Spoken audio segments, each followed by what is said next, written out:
Friends, आज की कहानी है प्यार और इंतजार भाग 15।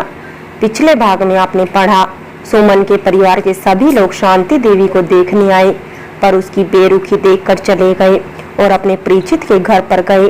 वहां उन्होंने पहले से ही बात कर रखी थी। 2-3 दिन में उन्हें कमरा भी दिलवा दिया और जॉब का भी इंतजाम करवा दिया। अब आगे खेल चल ही रहा था। जगह बदल गई, अब सभी दिल्ली में थे। साहिल से धोखा खाने के बाद से सुमन बहुत अपसेट हो गई थी। हर समय रोती रहती थी। लंबा समय लगा उसे ठीक होने में। बचपन से ही राखी से अपमानित होते होते उसे राखी और अब साहिल दोनों से ही नफरत थी। लेकिन शांत स्वभाव होने के कारण सुमन तीखी प्रतिक्रिया नहीं करती थी। सबको लगता था कि सब नॉर्मल है, पर किसी को नहीं पता था कि उसके मन में चल क्या रहा है। उसने विराट को अपने मन से नहीं उतरने दिया। वह हमेशा विराट को याद करती थी, विराट को बहुत चाहती थी। मगर जब यहाँ भी राखी ने मीन मेक की तो वह तिलमिला उठी। फिर घटनाक्रम तेजी से बदले। ईश्वर ने उसकी मन की मुराद को पूरा किया और एक बार फिर विराट को उसके सामने लाकर खड़ा कर दिया। सुमन जानती थी राखी का शौक है दिलों से खेलकर अपना मनोरंजन करना। ऐसे में वह विराट का दिल तोड़ देगी। दिल टूटने का दर्द सुमन अच्छी तरह जानती थी, मगर वह विराट से कह भी नहीं सकती थी। बस दुविधा में थी। सच में कितना मुश्किल होता है जिसे चाहो उसे मुसीबत में देखना। पर अब हालात बदल गए थे। सच सामने आ गया था। राखी ने शालिनी नाम से अभिलाष को ब्लैकमेल करना शुरू किया था। तभी उसे वही विराट मिला। एक बार तो उसे लगा कि उसकी पोल खुल जाएगी।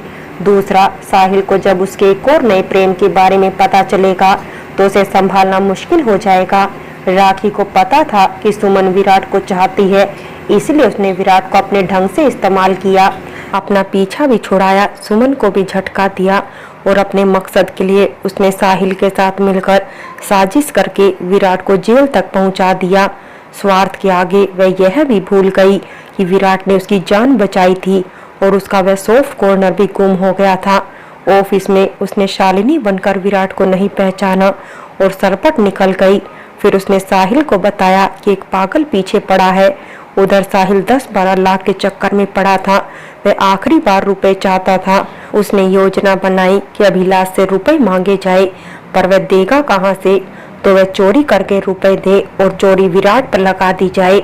इसी योजना में राखी ने विराट को कॉफी हाउस में बुलाया, पार्क में ले गई, जहां उसने रुपयों की बात की झूठी कहानी सुनाकर हमदर्दी हासिल की और उसने रुपयों की बात की साहिल ने वीडियो क्लिप बना ली। उसके बाद साहिल ने अभिलाष को फोन किया।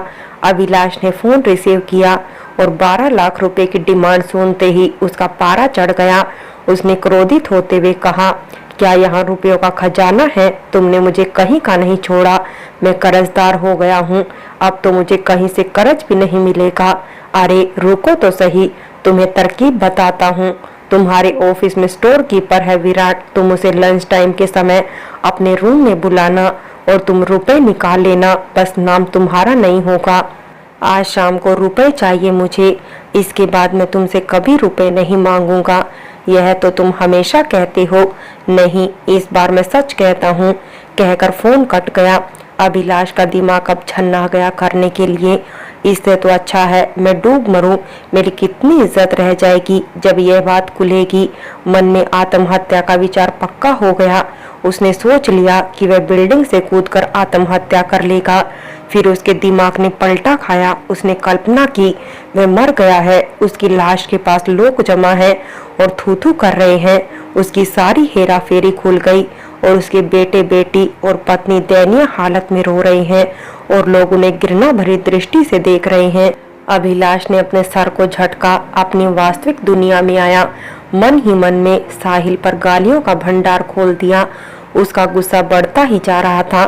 फिर उसके मन में आया कि मौत ही गले लगानी है तो पहले उसी को ठिकाने लगवा दूं, जिसकी वजह से मैं मरूंगा। अब उसे थोड़ी राहत मिली। एक बार उसके दिमाग में यह भी आया कि मैं क्यों मरूंगा। जब मुसीबत दूर हो जाएगी तो फिर किसको पता चलेगा। उसने अपनी सोसाइटी के एक दादा से बात की तो उसने झोपड़पट्टी में रहने वाले अपने आदमियों से बात कर ली। साहिल की जिंदगी का सौदा 2 लाख रुपए में हुआ। आखिरकार वो दिन भी आ गया जब इस घटना को अंजाम देना था। उसने 8 लाख रुपए साहिल को दिए थे। 2 लाख पहले से ही बैग में रख लिए थे और साहिल से कहा, मैं तुम्हें आगे चलकर 4 लाख और दूंगा, जिसे साहिल ने खुशी खुशी मान लिया था और प्रचार यह किया कि 10 लाख रुपए चोरी हुए थे। उसी रात को उसने वो 2 लाख रुपए जगन और मंगू को ले जाकर दे दिए थे और कहा काम हो जाए। जगन और मंगू साहिल की कोठी में गए थे और मंगू पिछवाड़े की बाउंड्री पर चौकसी के लिए रुका रहा और जगन अंदर चला गया। विराट जब राखी से पार्क में मिलकर गया था तो राखी ने 10 लाख रुपए की बात रख दी थी। उस एक्स के पास तो 10,000 रुपए भी नहीं थे। उसे फिर से झटका लगा था, उसका भ्रम टूट गया था। उसके मकान मालिक की बेटी छाया की दोस्त के रूप में जब सुमन फिर से उसके सामने आई, उसकी माँ ने बहुत दुख उठाए थे। अब इस बेवफा फरेबी हसीना के लिए वह अपनी माँ की आंखों में आंसू नहीं देखना चाहता था। फिर और भी बात थी जिसे वह सुमन से शादी करने के लिए तैयार हो गया था और वह यह बात थी कि उसने सुमन की आंखों में अपने प्रति जो प्यार देखा था उसे वह अनजान नहीं था, पर वह राखी के जादू के सामने सब जानबूझकर भुला देता था। अब उसकी आंखों के सामने कई बीती हुई घटना आ रही थी जब उसने सुमन को दुख पहुंचाया था। अब उसका प्रायश्चित करना चाहता था। उसने सुमन से शादी करके नया जीवन शुरू करने का निश्चय किया। तभी उसकी प्यारी महबूबा ने अपनी आखिरी रंग दिखाकर उसे फंसाकर जेल की तैयारी करा दी और इस प्रकार अपनी रही सही मोहब्बत के ताबूत में आखिरी कील ठोक दी। केतकी ने रोकर आदेश से विराट के बारे में कहा तो आदेश ने सेतु का काम करके सुमन और विराट की शादी तय करवा दी थी। आदेश बचपन से ही विराट का प्यारा और सच्चा दोस्त था। बचपन से साथ खेले, साथ पढ़े थे। अब विराट की दुर्दशा उसे देखी नहीं जाती थी। सुमन की शादी विराट से हो रही थी, इसमें आदेश का योगदान था। सुमन खुशी से फूली नहीं समा रही थी। साधारण समारोह में उसकी सगाई जब विराट से हुई तो उसकी मुंह मांगी मुराद पूरी हुई। वह खुशी के सागर में डूबी हुई थी। तभी अचानक यमदूत की तरह सिपाही आकर विराट को पकड़कर ले गए तो वह क्रोध से पागल हो उठी और थाने से विराट और जगदीश चंद्र के लौटने के बाद आदेश से बोली, भैया जरा मुझे मेरे घर तक फिर राखी के घर तक ले चलो, मैं उसे समझा दूंगी। आदेश को क्या मालूम था कि सुमन के मन में क्या था। वह उसे उसके घर ले गया। उसने घर पर कपड़े बदले और आदेश उसे राखी के घर पर छोड़ आया। सुमन ने आदेश से कहा था कि थोड़ी देर के बाद मुझे वापस ले जाना। आदेश तब तक अपने दोस्त से मिलने चला गया। सुमन ने आज ठान लिया था कि राखी का काम तमाम करना है, अंजाम चाहे जो भी हो। अपने घर से लाए हुए जहर को उसने संभाल कर मुट्ठी में दबा रखा था, मगर जब उसने राखी के कमरे में झांका तो साहिल को जाने के लिए तैयार देखा और उनकी योजना सुनी तो उसका खून खोल उठा। अब राखी की जगह उसने साहिल को सबक सिखाने की सोची और साहिल की कार की डिग्गी में बैठकर वह साहिल के घर तक पहुंच गई और चकमा देकर साहिल के बेडरूम में पहुंच गई। मौका देखकर उसने साहिल के बैग में उस जहर को मिला दिया। उसी समय उसने आहट सुनी। जबकि साहिल फ्रेश होने के लिए गया था तब वह कौन था वह यही सोच रही थी। तभी साहिल कमरे में आया। वह पर्दे की आड़ में हो गई। कमरे के सामने से असल में जगन निकला था।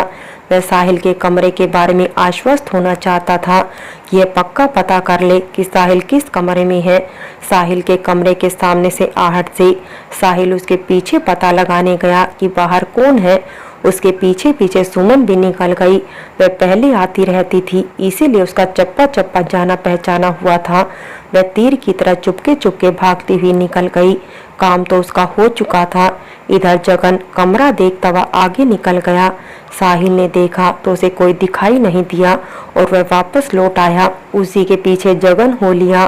साहिल कमरे में आकर बैठ गया और उसने अपना पैग उठाया। उसे आभास नहीं हुआ कि मौत उसके ठीक सर पर आ चुकी थी।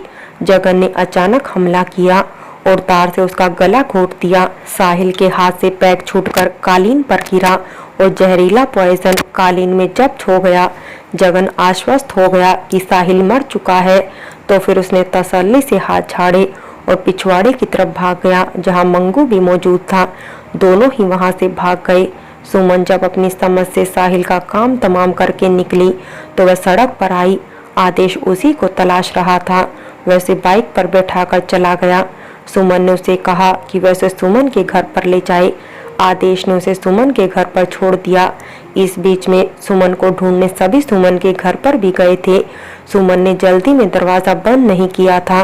तभी सबने अंदर आकर देखा तो सुमन गायब थी। उसका लहंगा चुन्नी पड़ा था जो सुमन कपड़े चेंज करके डाल गई थी।